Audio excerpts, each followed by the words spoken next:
안녕하세요. 저는 30대 후반 여자입니다. 여러분은 헛똑똑이란 말을 들어보신 적이 있나요? 저는 부모님께 가끔 듣긴 했지만 크게 신경 쓰지 않고 넘겼었는데요. 제 인생에서 큰 사건을 겪은 지금은 그야말로 제가 헛똑똑이로 살아왔다는 걸 뼈저리게 느꼈답니다. 저는 학창 시절부터 공부도 열심히 하고 주어진 일도 잘 해내서 주변 사람들에게 뚝 부러진다는 말을 자주 듣고 살아왔는데요. 저를 정말 잘 아시는 부모님은 제가 똑똑한 척하는 헛똑똑이라서 막상 제 몫도 잘 챙기지 못하고 허튼 짓을 한다는 걸 잘 알고 계셨던 거죠. 이제는 정말 그렇게 살지 않으려고 더욱 일도 열심히 하고 사람 관리도 허투루 하지 않으며 지내고 있는데요. 얼마 전에 가장 비참했던 시절에 저를 가장 힘들게 만들었던 사람을 우연히 마주치게 되었답니다. 바로 전 신우였는데요. 제가 다니는 회사 안의 화장실에서 딱 마주치고 말았죠. 손을 씻고 있는데 누군가 뒤에서 쏘아보는 시선이 느껴져서 돌아보니 신우가 한쪽 입술만 픽 올리면서 저를 비웃고 있는 게 아니겠어요? 아니, 이게 누구야? 원수는 외나무 다리에서 만난다더니 안 그래도 한 번 만나면 머리털 좀 다 뜯어놓고 싶었는데 하필 면접 보는 회사에서 만날 게 뭐야? 여전히 말버릇 고약한 건 여전하네. 면접 보러 왔으면 남의 회사에서 진상 부리지 말고 얌전히 있다가 가. 그리고 짜증나니까 아는 척 하지 말고. 참나, 누가 누구한테 짜증난대? 그쪽 때문에 내 일진이 지금 재수가 없거든? 보아하니 여기 면접 보러 온 것 같은데 누가 언니처럼 나이 많은 사람 써주겠어요? 그 나이 먹도록 면접이나 보러 다니나 보네. 누가 누구한테 할 소린데.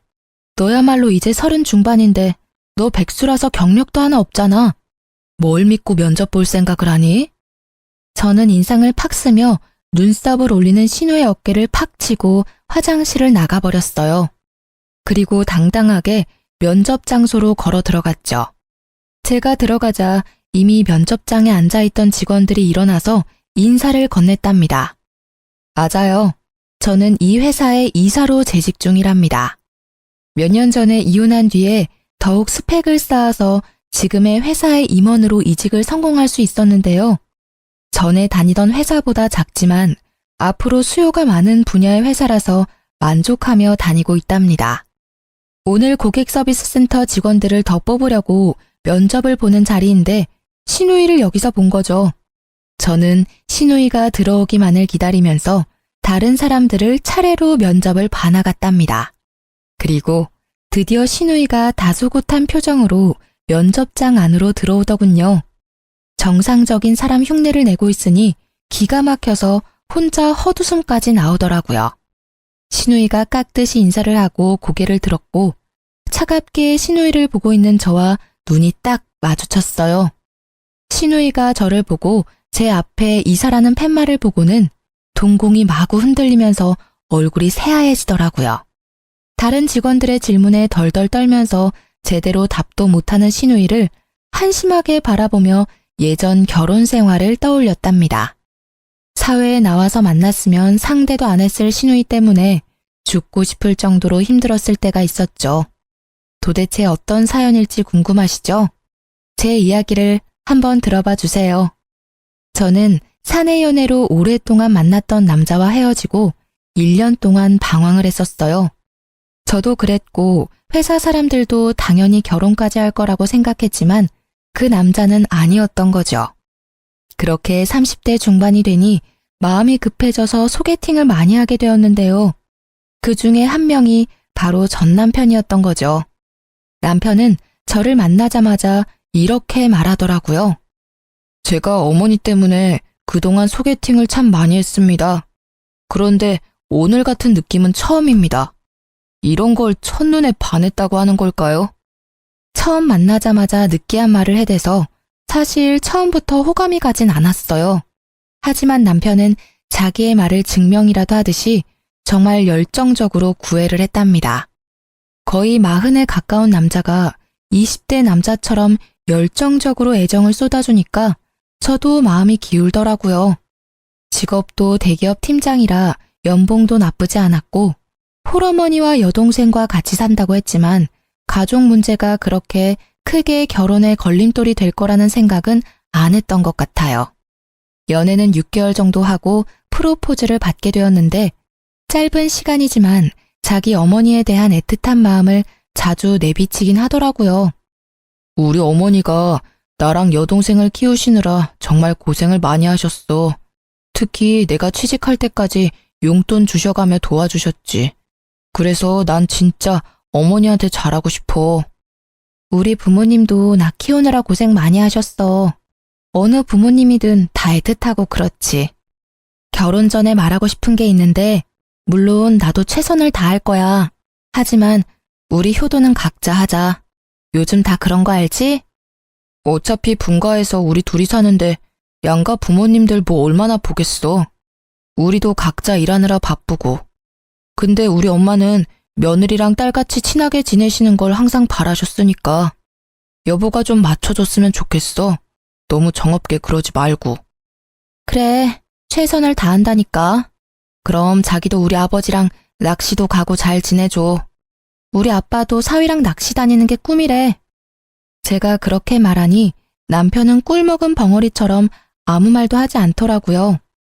그래서 알아들었나 생각했는데 지금 생각하면 계속 이런 문제로 다투면 결혼을 못할까봐 참았던 것이죠.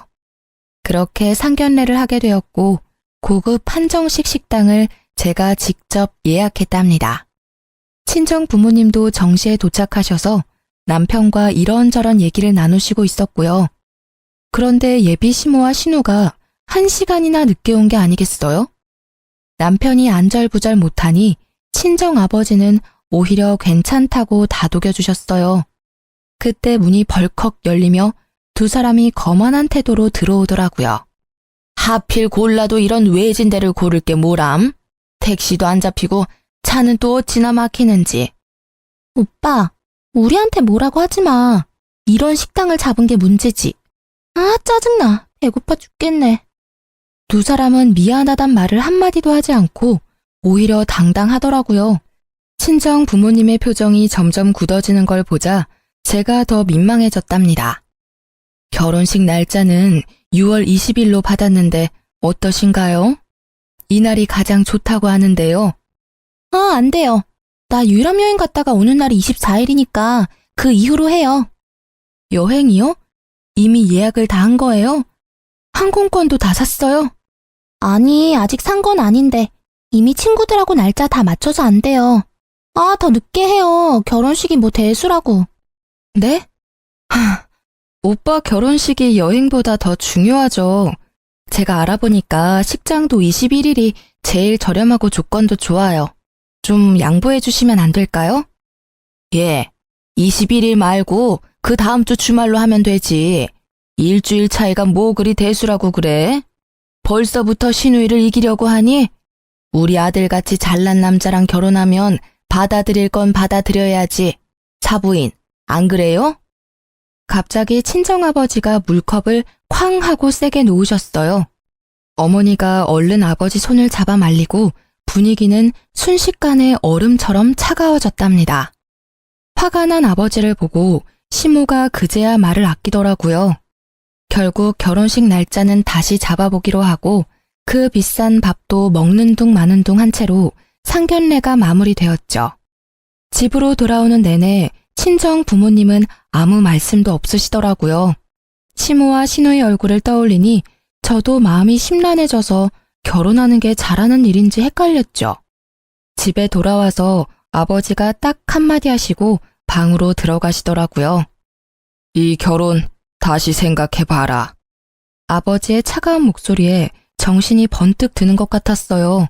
그래서 며칠간 고심 끝에 남편에게 결혼을 다시 생각해보자고 말했답니다.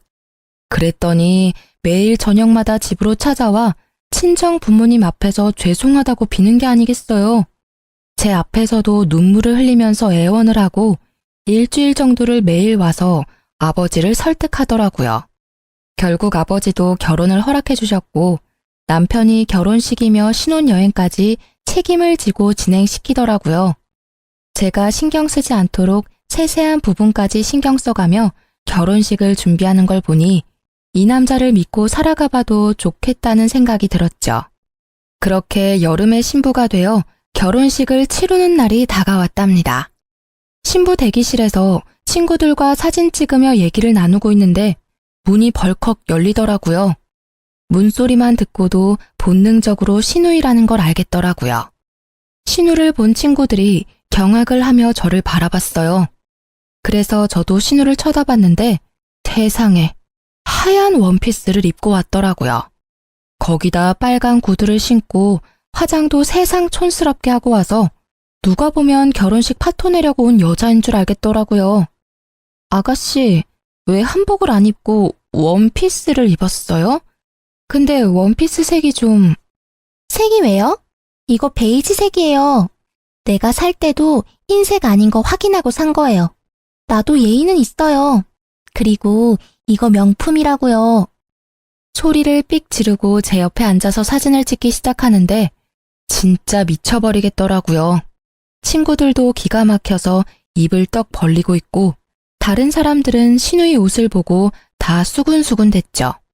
그렇게 결혼식이 시작되고 정신이 하나도 없이 버진로드를 걷고 여차저차 결혼식이 마무리가 되었어요. 사진 찍는 순서가 되고 신우가 제 옆에 딱 서자 그제야 정신이 번쩍 들더라고요. 다행히도 제 가방순이 친구가 신우의 옆을 파고들어 제 옆에 서주더라고요. 덕분에 하얀 옷 옆에 하얀 옷이 되는 참사는 피할 수 있었답니다. 그렇게 정신없이 사진을 찍고 부케도 던지고 마무리가 되었어요. 그때 갑자기 시모가 앞으로 떡하니 나와 사진사를 부르는 게 아니겠어요? 이제 다 찍은 거죠? 그럼 나 좀 찍어줘요. 여기 배경도 멋있고 좋네. 얼른요. 사진사가 영문을 몰라 쳐다보니 시모가 얼른 의자를 하나 가져와서 가운데에 딱 놓고 앉더라고요. 자자, 얼른 찍어줘 봐요. 오늘처럼 이렇게 화장하고 한복 곱게 입었을 때 독사진 좀 찍어두려고 그래요. 저는 너무 황당하고 하객들 보기에도 부끄러워서 남편을 푹 찔렀어요. 지금 어머니 뭐 하시는 거야? 왜 갑자기 사진을 찍으신다는 거야? 좀 말려봐. 아니, 오늘 예쁘게 하고 오셨다고 나중에 쓰실 영정사진 좀 찍으신대. 뭐? 지금 뭘 찍는다고? 제정신이야? 자기도 알고 있었어? 남편은 어깨를 으쓱하더니 뭐가 대수라는 듯이 오히려 놀라는 저를 이상하게 바라보기까지 하더라고요. 사돈도 오늘 한복 곱게 입으신 김에 한 장 찍어둬요. 이게 다 돈 버는 거니까. 결국 친정 부모님은 얼굴이 굳으셔서 자리를 피해버리셨어요. 그 와중에 시모 머리까지 매만져주며 사진 각도까지 체크하는 신우 모습에 남아있던 하객들이 웃기까지 했답니다. 저는 너무 부끄러워서 쥐구멍이라도 들어가고 싶을 정도였죠. 결국 시모는 영정사진을 찍었고 저는 결혼사진 앨범 선택할 때 시모 사진도 비싼 돈을 주고 사야만 했답니다. 그 장면이 너무 충격적이라 지금도 결혼식은 하나도 기억이 안 나고 떡하니 의자 놓고 앉던 시모 모습이 제일 먼저 떠오를 정도니까요. 신혼집은 시댁과 차로 10분 거리에 있었어요. 남편이 시댁이 있는 동네가 좋다면서 직접 전세 자금까지 다 내면서까지 마련한 아파트였기 때문에 어쩔 수 없이 가까이서 살게 된 거죠. 신혼여행 다녀오고 그 다음 주 주말부터 시모가 남편에게 전화를 해서 집에 오라고 난리를 부리더라고요. 엄마가 나랑 떨어져 살게 되니까 적응이 안 돼서 너무 울적하시대. 토요일마다 집에 와서 같이 밥 먹자는데 가면 안 될까? 매주 토요일마다 가자고? 그건 좀 너무하지 않아? 나도 쉴 시간은 있어야지. 그럼 일요일은 우리 집에 매주 갈 수 있어? 아니잖아. 지금은 초반이니까 좀 맞춰드리고 점점 안 가면 되지. 너무 깐깐하게 굴지 말고. 일단 이번 주는 가는 거다. 알았지? 그렇게 토요일에 시댁에 가게 되었는데요. 진짜 너무 가기 싫었지만 신혼이니 좋은 게 좋은 거란 심정으로 따라 나섰죠. 저녁 5시쯤 도착해서 나가서 외식을 하던지 배달을 시켜 먹으려고 생각을 하고 있었는데요. 시댁에 딱 들어가니 시모가 제 인사도 받지 않고 고갯짓으로 주방을 가리키는 게 아니겠어요? 황당했지만 주방으로 들어가 봤는데 싱크대 가득 장봐온 채소며 고기들이 쌓여 있더라고요. 어느새 제 옆으로 다가온 시모가 말했어요. 어디 이제 시집을 왔으니 솜씨 좀 보자. 오늘은 간단하게 갈비찜이랑 잡채 좀 해봐라. 내가 너 힘들까봐 장까지 미리 다 봐뒀다. 이런 시어머니가 어딨니? 전 요리 잘 안 해봐서 갈비찜 같은 건 못해요. 나가서 외식하면 안 될까요? 너는 나이가 몇인데 음식도 못하는 게 말이 되니? 앞으로 명절이며 제사며 어떻게 하려고 그래? 너는 이 집안의 큰 며느리야. 얘가 아주 정신을 빼놓고 살았네. 니네 엄마는 여지껏 뭘 가르친 거야? 그리고 못하는 게 어딨어? 지금부터 배워. 요즘 인터넷 보면 만드는 법 다 나와 있잖아. 보면서 해봐. 시모는 저만 남겨두고 거실로 가버렸죠. 황당해서 남편을 좀 부르려고 했는데 셋이 예능 프로를 보며 아주 배꼽을 잡고 웃고 있더라고요.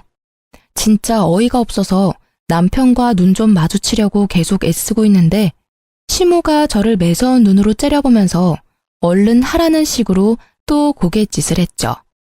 저는 하는 수 없이 갈비찜 만드는 법을 검색해서 따라해보기 시작했어요. 처음 만드는 거니까 시간도 오래 걸리고 정신도 없고 미치겠더라고요.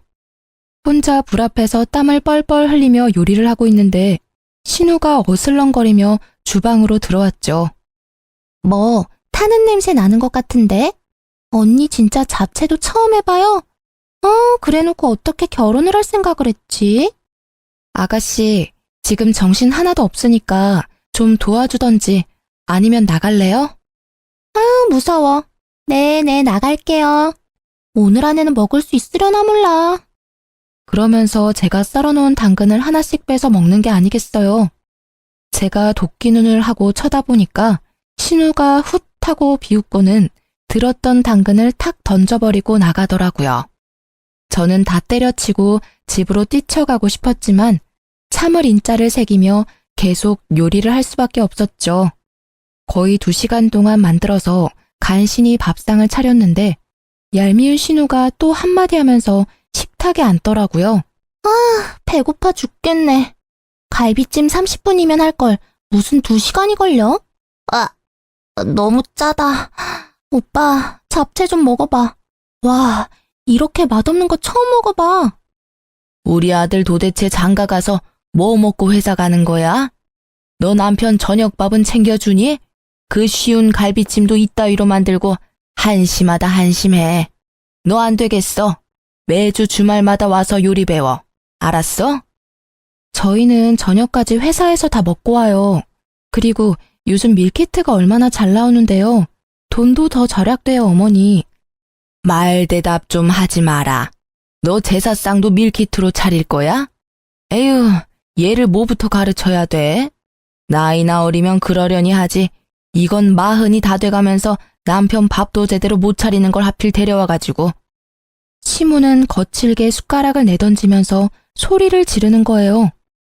저는 너무 놀라고 이런 대접받는 게 이해가 되지 않아서 화가 머리 끝까지 났답니다.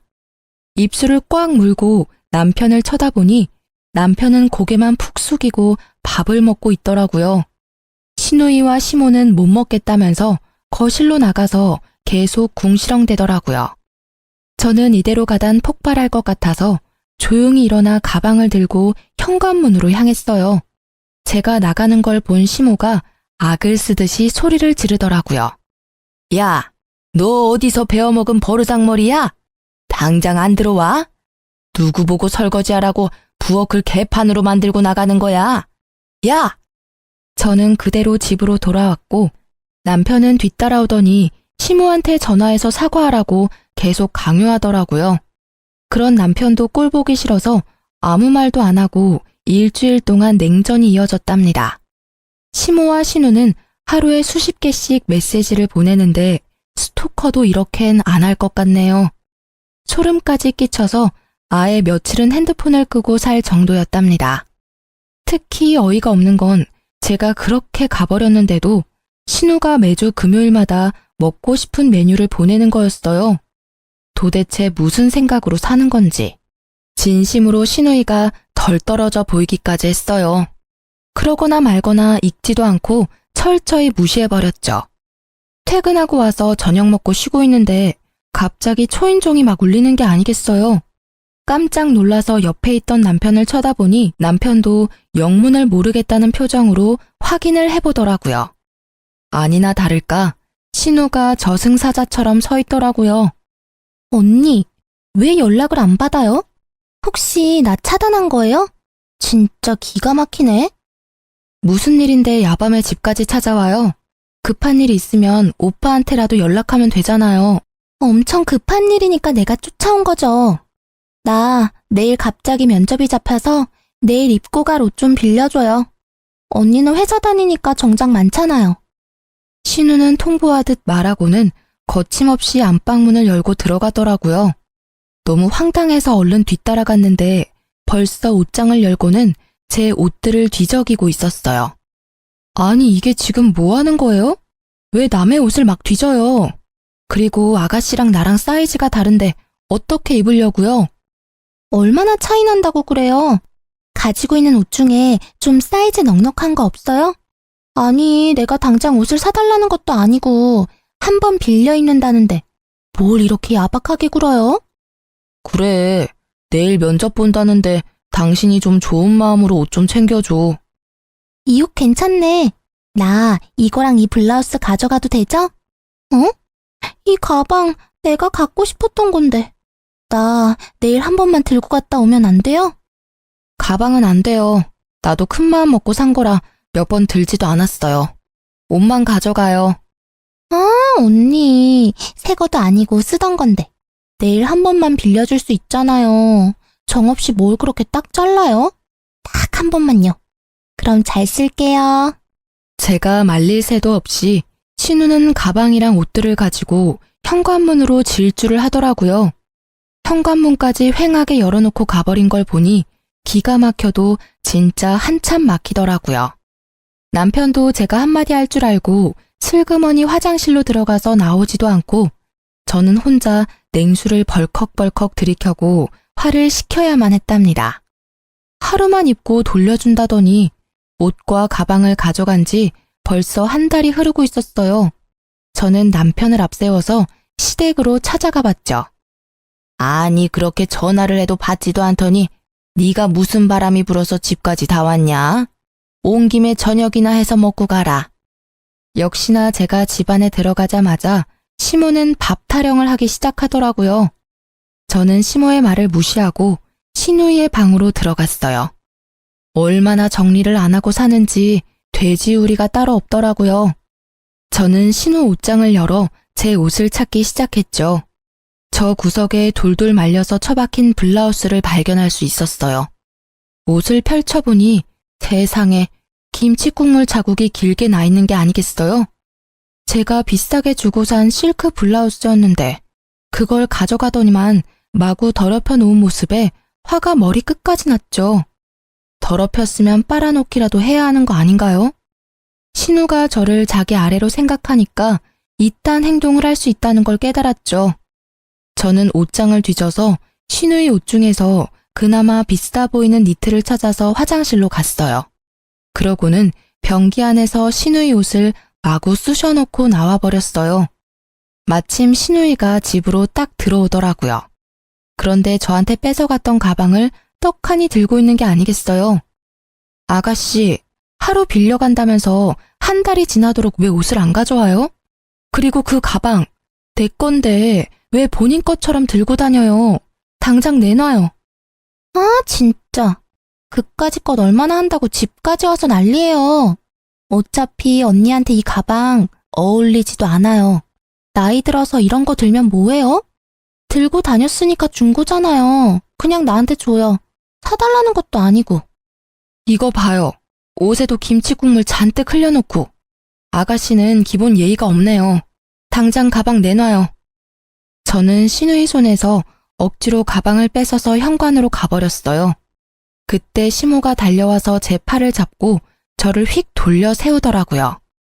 야, 이게 보자 하니까 우리 귀한 딸한테 뭐 하는 짓이야? 새언니가 돼가지고 신우이가 면접 본다면 정장 한 벌 쫙 사줄 생각을 해야지. 큰며느리 그릇이 간장종지만한데 집안 잘 돌아가겠다. 어머니, 저도 우리 집에선 귀한 딸이에요.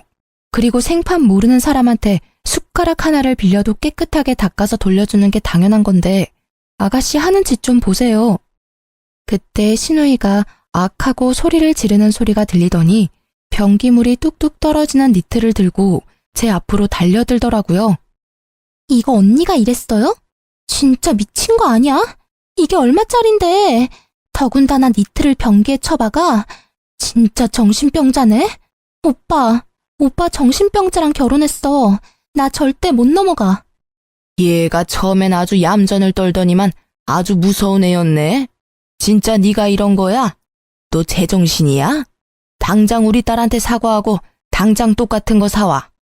그럼 아가씨도 내 블라우스랑 뜯어진 치마 똑같은 걸로 사와요. 그럼 나도 그까진 니트 사다 줄 테니까. 그리고 어머니, 덜 떨어진 아가씨 그렇게 계속 감싸면 아가씨 결혼도 못하고 평생 저렇게 살 거니까 정신 차리세요. 저는 할 말을 잃고 어버버하는 시모를 뒤로 하고 남편을 쳐다보지도 않고 집으로 돌아와 버렸답니다. 남편도 바로 저를 따라와서 엄청나게 화를 내더라고요. 시모와 시누이가 핸드폰에 불이 나도록 번갈아가며 전화하는 건 말할 것도 없고요. 한 번도 제 편을 들지 않는 남편한테도 더 이상 실망할 것도 없고 말 섞기도 지쳐서 완전히 무시하고 말도 하지 않고 지냈답니다. 한 달 넘게 남편과 말도 하지 않으니까 남편도 기가 죽었는지 제 눈치를 살살 보며 지내더라고요. 저는 그 사이에 남편에게 모든 정이 다 떨어져 버려서 남편이 쩝쩝대며 밥 먹는 모습도 꼴 보기가 싫을 정도였어요. 그래서 될 수 있으면 야근까지 하고 집에 늦게 들어왔답니다. 주말에도 근무를 지원해 남편과 함께 있는 시간을 최대한 만들지 않으려고 했어요. 그렇게 몇 달이 지나고 잠잠하던 시모가 슬금슬금 연락이 오기 시작하더라고요. 신우도 이번 주 메뉴를 적어서 보내기 시작하는데 진짜 정신이 이상한 게 아닌가 하는 생각까지 들었어요. 일반적인 사람이라면 이럴 수가 없잖아요. 하루는 제가 정신없이 일을 하다가 전화가 와서 확인도 안 하고 받았는데 앞불싸 신우이더라고요. 이제야 전화를 받네요. 엄마가 이번 주 토요일에 와서 닭볶음탕 만들어서 같이 먹재요. 그럼 지금까지 했던 행동들 용서해주고 다시 잘 지내본다니까 장 봐서 일찍 와요. 내가 용서받지 못할 행동한 게 있나요? 아가씨가 나한테 잘못을 빌어야 될 것 같은데. 아가씨 면접 붙었어요? 떨어졌죠? 그럼 지금 하는 일 없는 백수잖아요. 아가씨가 어머니한테 닭볶음탕 좀 만들어서 효도 좀 해봐요. 됐죠? 말 다 했어요? 나도 알바 하거든요. 나한테 이렇게 대한 거 엄마한테 다 말할 거니까 알아서 해요. 내가 엄마 대신 좋게 말해보려고 했는데 안 되겠네 진짜. 저는 픽 비웃어주고는 전화를 끊어버렸어요. 그날 밤 늦게 집에 들어갔는데 남편이 저를 기다리고 있었는지 소파에 다소곳이 앉아있더라고요. 그러더니 바로 어디론가 전화를 걸더니 대뜸 저한테 핸드폰을 넘겨주는 게 아니겠어요? 인상을 쓰며 전화를 받았더니 시모가 악을 쓰기 시작했죠. 야, 네가 뭔데 시어미를 무시해? 네 부모가 그렇게 가르치든? 너 내가 내일 네 회사 쳐들어가서 다 깨부수고 망신 주기 전에 토요일에 장 봐서 집으로 튀어와. 알아들었어? 저는 시모와 전화를 끊고 남편을 쏘아보았어요. 당신 솔직히 몇 달째 시댁에도 안 가고 안부 전화도 안 하고 너무한 거 아니야? 나한테 쌀쌀맞게 구는 건 내가 참을 수 있는데 우리 엄마한테는 그러지 마. 나 키우느라 얼마나 고생을 하셨는데. 며느리랑 좀 잘 지내고 싶으시다는데 도대체 왜 그래? 그럼 당신은 왜 우리 집에 전화도 안 하고 가지도 않는 건데? 신우가 나한테 미안하다고 상식적으로 한마디만 했어도 내가 이렇게 정 떨어지진 않았어. 아니 사위랑 며느리가 같아? 사위는 손님이라잖아. 손님이 전화하냐? 그리고 그거 옷 몇 푼이나 한다고 그 난리인지 난 지금도 이해가 안 된다. 가족끼리 싸우기도 하고 화해하고 그렇게 사는 거 아니야? 당신 너무 이기적인 거 알아? 토요일에 무조건 가는 거야.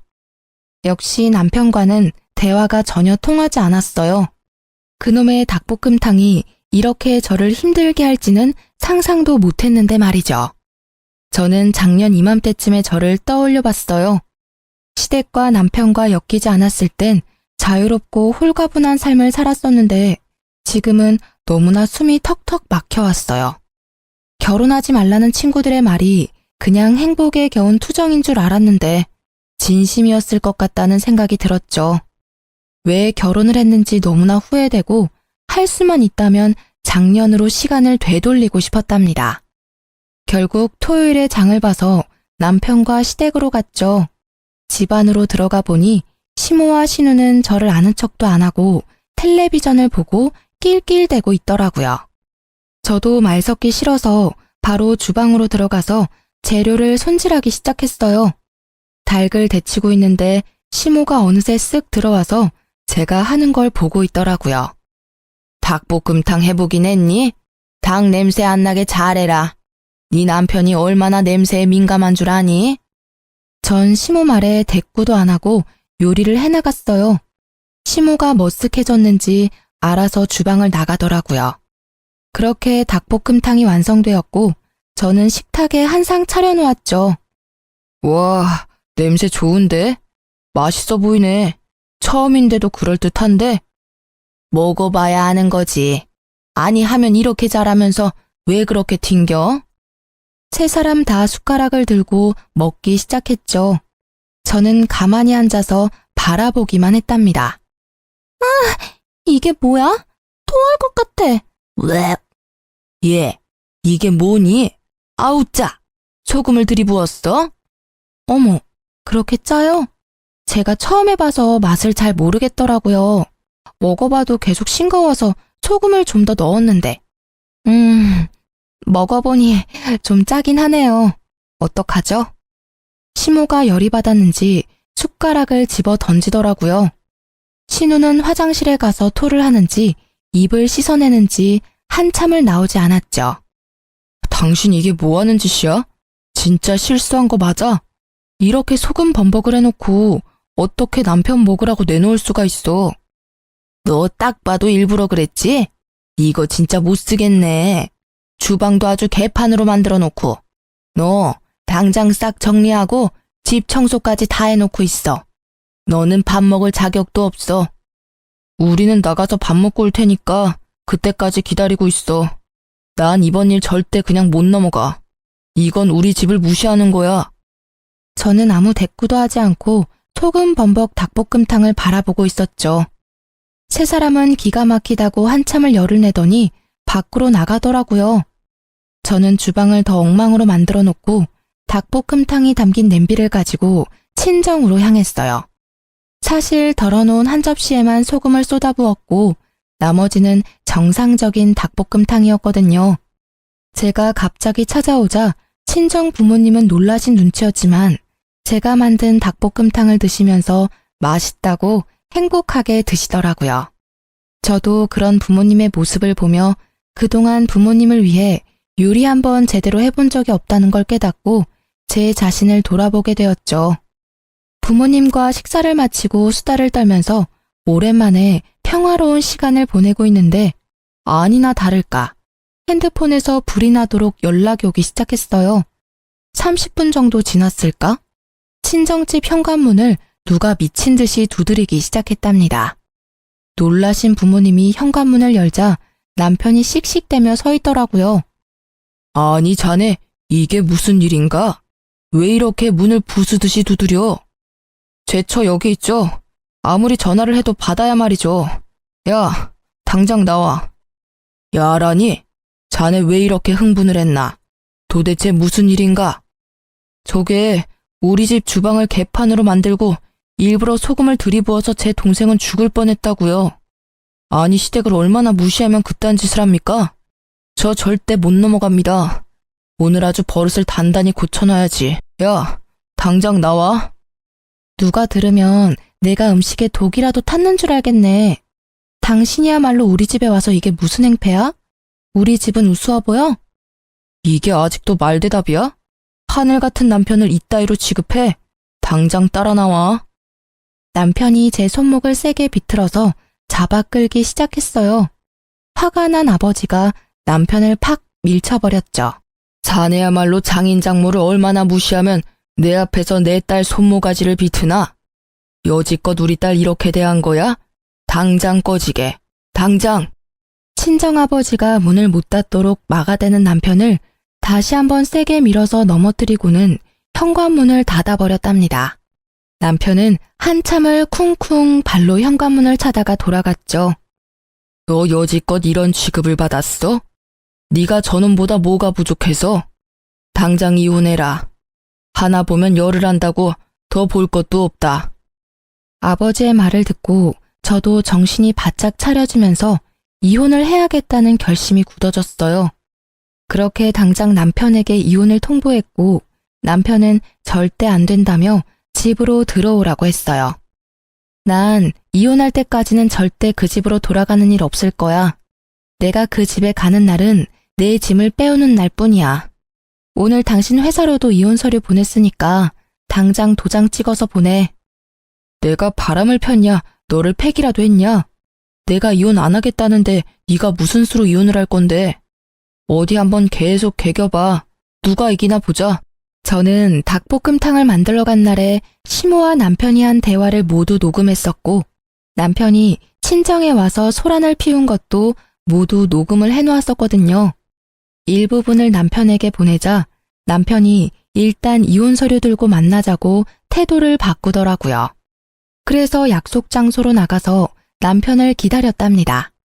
문 쪽이 소란스러워 뒤돌아보니 시모와 시누이와 남편이 같이 몰려 들어오더라고요. 시모는 저를 보자마자 제 따귀를 마구 때리기 시작했어요. 저는 너무 놀라서 대응도 못하고 몸이 굳어버렸죠. 누구 마음대로 이혼이야? 너는 내가 오늘 버르장머리를 확실히 고쳐놓을 거야. 니까짓 게 뭔데 우리 집안을 무시하고 쑥대밭으로 만들어? 그것도 모자라서 우리 아들을 이혼남 만들겠다고? 이게? 지금 저 때린 거 후회하실 텐데요. 누군 이혼녀 되고 싶어서 되나요? 제 인생도 그쪽 때문에 아주 더럽게 꼬였네요. 보자 하니까 우리 엄마한테 뭔 말버릇이야? 이번엔 신우가 달려들어 제 머리채를 잡고 흔들기 시작했어요. 제가 신우의 팔목을 마구 핥히어대자 시모가 제 팔을 붙들지 뭐해요. 제가 무차별적으로 당하고 있는데 남편은 그 모습을 보고만 있더라고요. 여기요, 경찰 좀 불러주세요. 사장님! 제가 소리치자 시모가 제 입을 틀어막기까지 하더라고요. 경찰이 올까봐 무서웠는지 저를 끌고 밖으로 나가려고 하길래 안간 힘을 써서 주저앉아 버티기 시작했답니다. 사람들이 신고를 했는지 다행히도 금방 경찰이 출동했고 다 같이 경찰서로 향했어요.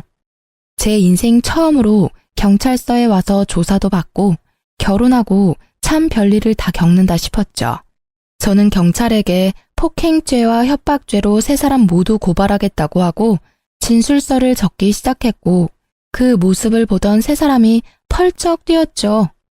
아니 가족끼리 좀 다툰 거 가지고 무슨 협박죄. 형사님 얘 좀 보세요. 말도 안 되는 소리를 하고 있네 진짜. 혜언니가 좀 정신이 이상해서 우리가 좀 주의를 준 거예요. 그리고 뭐 증거 있어요? 우리가 때린 증거 있냐고요. 참나 증거는 차고 넘치네요. 목격자도 많고 카페에는 CCTV도 있습니다. 일단 고소 진행한다니 조사 들어가면 알게 되겠죠.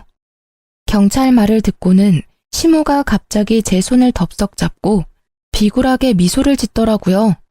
아유, 얘. 내가 너무 화가 나서 정신이 어떻게 됐었나 보다. 정말 미안하다. 우리 서로 간에 이해하고 용서하고 다시 잘 지내보자. 우리 가족 아니니? 저를 정말 가족으로 생각하셨으면 그렇게 개 패듯이 패진 않았겠죠. 아니죠. 키우던 개도 그렇게는 안 때리겠어요. 저는 절대 합의도 고소 취하도 안 할 거니까 법대로 해요. 형사님, 계속 진행해주세요. 남편이 점점 일이 심각하게 돌아가는 걸 느꼈는지 저에게 조용히 말하더라고요. 고소 취하하면 이혼해 줄게. 원하면 지금 당장 도장 찍어줄게. 저는 바로 가방에서 이혼 서류를 꺼내서 남편에게 내밀었어요. 남편은 바로 도장을 찍어 건네줬죠. 일단 고소를 나중으로 미루고 이혼 서류부터 접수했고 시댁에게 폭력을 당했다는 증거가 있어서 좀 더 빠르게 판결을 받을 수 있었어요.